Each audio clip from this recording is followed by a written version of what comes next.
Yes, people, welcome back to another video. Smash the like, subscribe to the channel. We're here with the Florian Wirtz Daily Update. Now, regarding the Florian Wirtz, let's start off with Fabrizio Romano. Liverpool's official bid to buy Leverkusen is coming. Let's see in the next couple of hours. Obviously, now he tweeted this 11 hours ago.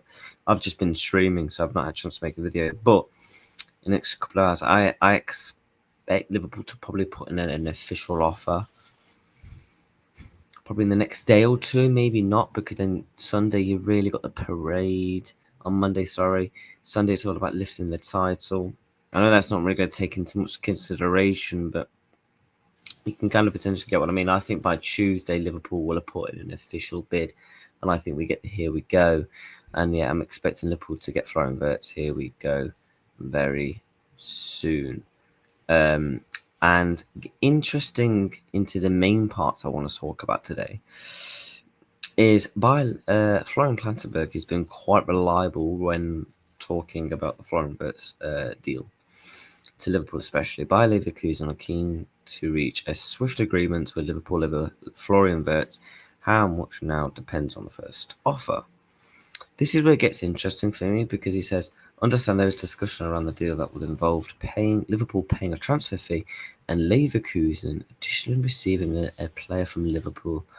This is interesting because further forward, Bayer searching for a goalkeeper, a central defender, potentially a striker, and a replacement for Wirtz. This is interesting because there's a lot of players that Liverpool are willing to be selling this summer. And that fits the bill for Leverkusen. A goalkeeper in Kelleher, a central defender, potentially Kwanzaa, who's been linked with a move away from the football club. A striker, I don't see Joshua Darwin going, or obviously Gakpo and Salah will be keeping. And a replacement for Wirtz. Maybe could they look at potential Harvey Elliott, Tyler Morton? I'm not saying these are like replacements for Wirtz, but the midfielders that they've had an interest in the past. They had a strong interest in Tyler Morton. For me, what's interesting is because Erik ten Hag is going to be their new manager. Now, have they had talks about this deal? Obviously, I would imagine he knows what's going on with Wirtz. But in terms of Leverkusen receiving a player, would ten Hag have a say on that? Does that hold some weight potentially? Obviously, I think the goalkeeper, Elliott and Morton, are the players I think you probably could be looking at. Maybe Kwanzaa as well. Like I said, he has been linked with a move away from the football club. He has been linked with a move to Germany as well. So there is a bit of a correlation potentially there. And a goalkeeper, Kelleher, wants that first team football. But then I got a feeling Kelleher probably wants to stay in the Premier League, to be honest, competing for those European places. I personally feel Kelleher is actually going to Newcastle. My reasoning, because Nick Pope's picking up those injuries. He's getting older now. And I think it really makes sense. Kelleher is a top 10 goalkeeper in the Premier League. He's one of the best backup goalkeepers in the world. It's a shame he has Alisson Becker in front of him. And I look at this because, or you could go to Aston Villa. Now, I'm intrigued on the overall package of the deal in terms of the transfer side of things. In terms of, is it going to be paid in installments with a player? So let's say, for example, a Liverpool playing 80 million plus a player, and then playing a little bit more over the length of the contract with add-ons, stuff like that.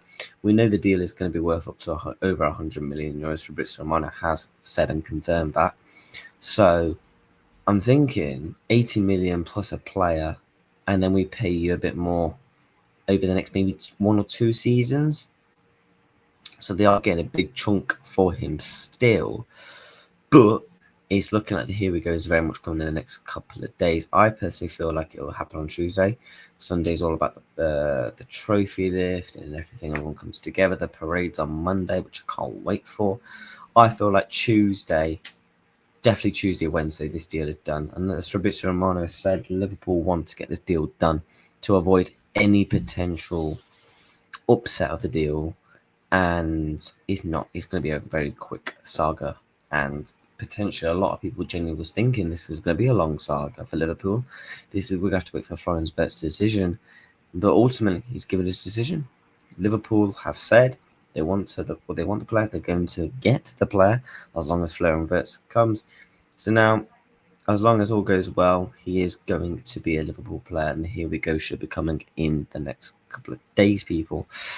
But what I think is really interesting about this whole window, the fact that Liverpool have got Jeremy Frimpong tick boxed, medicals all done, Liverpool are just waiting for the transfer window to open so they can actually officially announce the player. And I think Kirkers is a lot more advanced than people are making out, especially on the players' side of things. I think it's more based on the transfer fee. I think you're going to see a lot more advanced potentially next week with the season coming to an end tomorrow. And the fact that Liverpool are going to have Kirkers basically, who I think is going to be done. Frimpong is done. Wirtz is on the verge of being done. Before a transfer window, the transfer window doesn't open for like another over a week. We've got about 8, 9, 7 days until the transfer window, and Liverpool have got 2 positions which they've upgraded in. One in Kirkers on Andy Robertson, and Andy Robertson will now become the backup. Jeremy Frimpong, who I think is a good replacement, while still keeping Conor Bradley tied down to a new contract, which he signed a couple of weeks back. And you're bringing in one of the best world-class young talents in football. I'm looking around world football right now. Florian Wirtz is the best youngster that is probably available, if that makes sense. Like your Maus, your Bellinghams and all that, we know. No. Wirtz is probably the next best thing that is actually available. And he's a quality player, man. I'm really, really looking forward to seeing how Arne Slot is actually going to stylistically put him into the team. Could be almost a false 9, a 10. Are we going to change formation? Are we going to potentially drop a midfield? Are we going to keep the midfielders that we got in the starting 3 while still starting Florian Wirtz? And this is what I really like, because it's exciting. It adds more styles of play to Liverpool's game, which is really, really good to watch potentially for next season. And there's no reason to not be happy as a Liverpool fan right now. We won the league, we've got the parade coming up, we're signing players which ultimately the fan base has got to be happy about. And I want to say thank you to FSG, to Richard Hughes and Mike Robles, because again, like I said yesterday in the essays video, they deserve absolutely a lot of credit. FSG have been criticised over the past, I would say, 4 or 5 years. Some points I can hear, I understand. Some I actually probably defend FSG on, in terms of the money side of things. Richard Hughes, people said, oh, what's this stupid idiot coming in from Bournemouth? Well, Liverpool aren't signing players. Same with Michael Edwards. And their plan has been absolutely brilliant. Liverpool walked the league by over 80 plus points. Now, imagine what these signings are going to do. They're going to improve. We're going to get better under Arne Slot.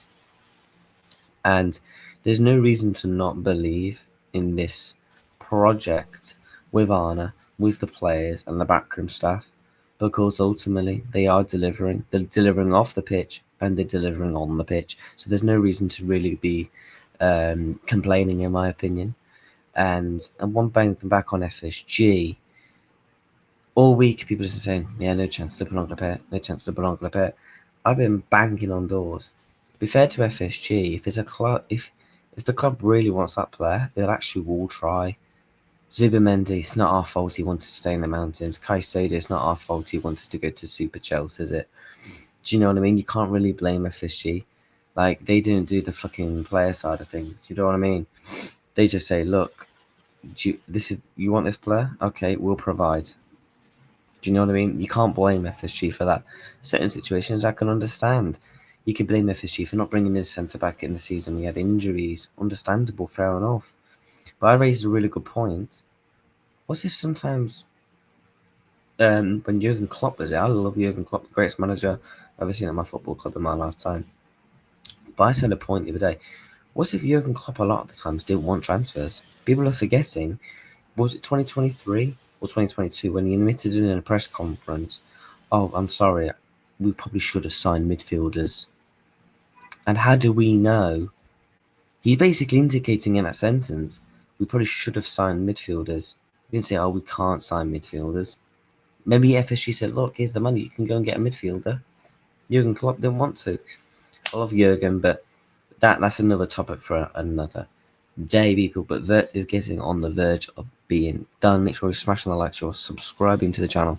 I'm on the road to 1.2k subscribers. Take care.